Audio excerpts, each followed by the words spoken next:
చెప్తున్నాను. ఎప్పుడు advance pay చేశాడు? 29 జూన్ 24లో పే చేశాడు సార్ అమౌంట్ అయినా కంపెనీ ఏం చెప్పిందంటే విత్ ఇన్ 3 months లోపలే నువ్వు తీసుకోవాలి, ఎందుకంటే vehicle cost up and down అవుతుంది. ఆ రేటుకు కట్టుబడి అంటే కంపెనీ ఏం చేసిందంటే ఒక సిస్టమ్ పెట్టింది, నువ్వు అడ్వాన్స్ బుక్ చేసుకున్నావు 3 నెలల్లో తీసుకోవాలని 3 months లో. కానీ వీళ్ళందరూ కూడా మీ పత్రికా విలేకరుల ముందా నేను చెప్తున్నా సార్, వీళ్ళందరూ కూడా 1.5 year అవుతుంది, అయినా కూడా రేపు వచ్చినా కూడా ప్రభు సారు బండి చేసి సిద్ధంగా ఉన్నాడు. భరత మోటార్స్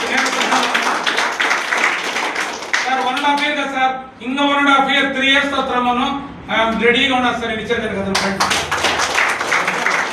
డీలర్ దగ్గర అయినా ప్రైజ్ లిస్ట్ ఉంటుంది సార్, ఒకే యూనివర్స్ రేట్, అంటే ఒక డీలర్ ఒక రేటు, ఒక డీలర్ ఉండదు. కాబట్టి పాన్ ఇండియాలో మొత్తం ఏ డీలర్ ఒకే రేటు. ఆ రోజు ధర తగ్గిందనుకోండి తగ్గించబడతారు. ఎట్లా అంటే తగ్గిస్తాము, వాళ్ళ అమౌంట్ పూర్తిగా 15,000 రూపాయలు పూర్తిగా తగ్గించి బ్యాలెన్స్. అది కూడా ఇంకోటి సార్, బిలో 1 lakh ఉన్నాయి, 70,000 బండ్లు ఉన్నాయి, దానికి కూడా వాళ్ళు ఎలిజిబిలిటీ.